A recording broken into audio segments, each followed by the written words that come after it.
Baxter was gone. She rushed to the hallway and turned on the light. Nothing. She went to the top of the stairs and looked down. Except for the usual nighttime creaks, the old house was deserted. "And don't come back," she screamed. "You hear me? Don't come back." Alexia Lindale sat at the desk in her makeshift office, typing the last few lines of a letter to the lawyer on the other side of a divorce case. Her phone buzzed.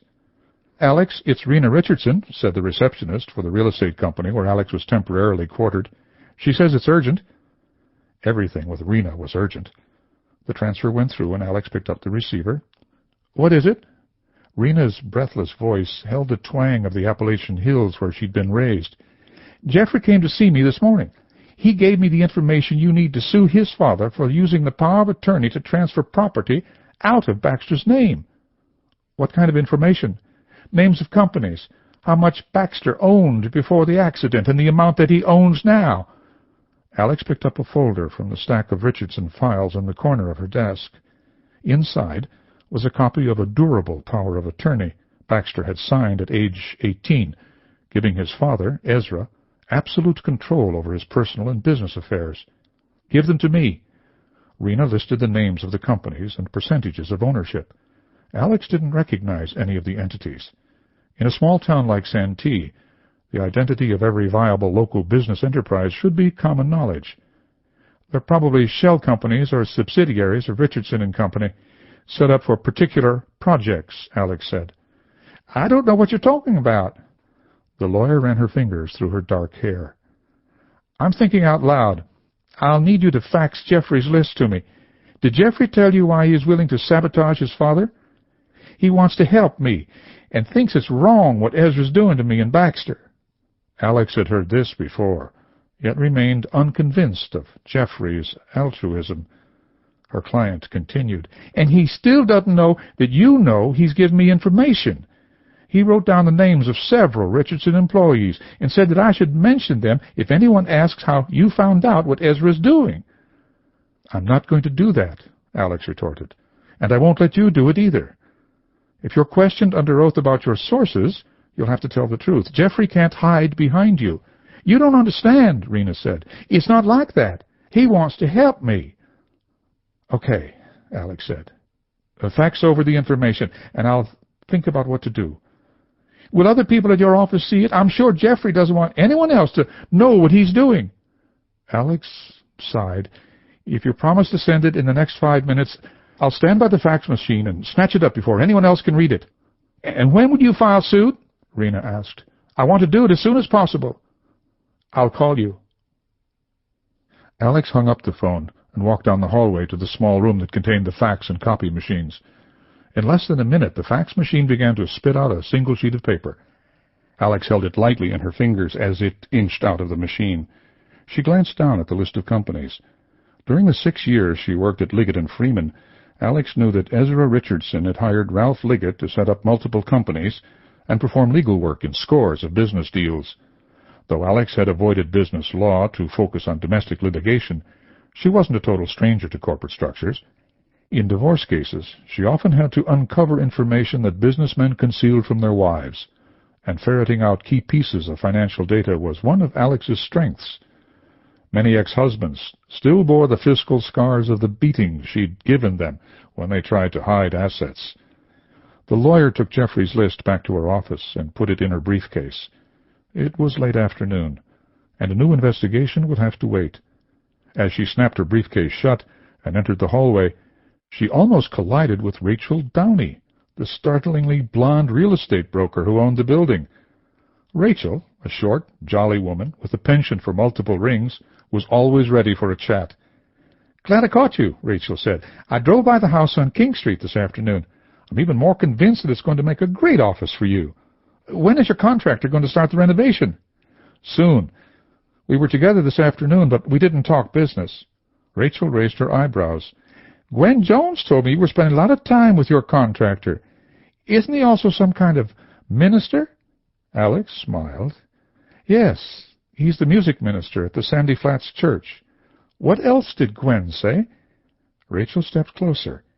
"That she was going to leave Liggett & Freeman as soon as your office is up and running.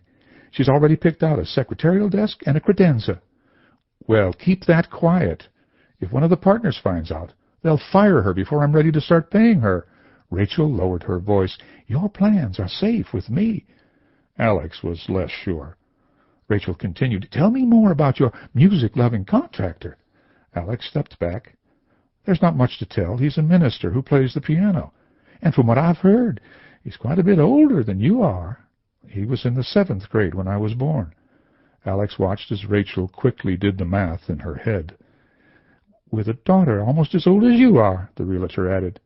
She's in her early 20s, Rachel. I'm pushing past 31. Rachel sniffed. A virtual old maid. I was already on my second husband by your age. Alex laughed. So what's wrong with me trying to catch up? Don't you think it's about time I got married? I need at least a couple of husband scalps under my belt before I turn 40. Alex patted Rachel on the arm. And that's all the personal information you're prying out of me. The reason Ted and I were together today had to do with Baxter Richardson. Rachel raised her pencil-thin eyebrows. I didn't think the Richardson clan went to church. Sandy Flats is not their church. Ted asked me to go with him because I represent Rena and could get him in to see Baxter.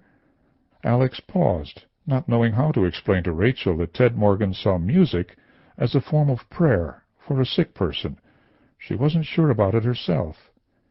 Is it true that Rena put Baxter in the cottage next door to their house? Rachel asked. Yes.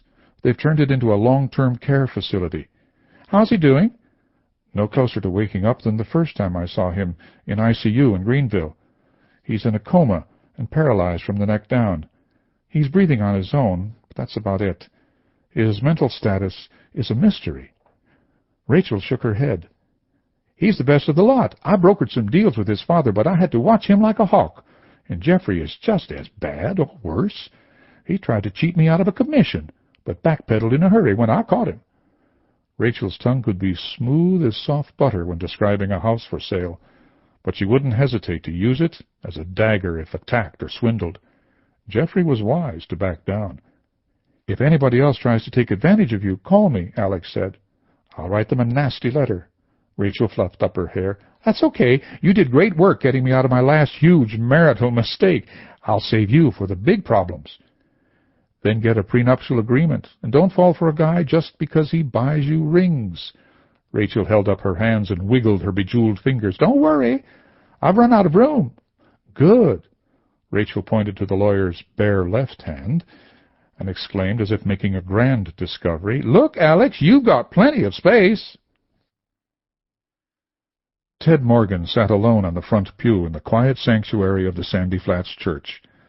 The 200-year-old building had occupied the same plot of ground for so long that it had become as much a part of the low-country landscape as the ancient live-oak trees that bordered it. The late-afternoon shadows cast darkness over the church's stained-glass windows, which depicted miracles from the life of Jesus. The exhilaration Ted felt earlier in the day while playing a portable keyboard in Baxter Richardson's room had subsided and been replaced by a simple, practical question. Was he doing any good? He ran his fingers through his curly brown hair and closed his eyes. Just as he worked with wood to build something that would last generations, he wanted to use his musical talent to create something enduring in God's kingdom. Results in wood he could see. Any sign of healing in Baxter had so far eluded him. The greatest surprise of the afternoon had been the participation of a total stranger, Sarah Locklear, the private duty nurse who supported with her voice what Ted played on the keyboard.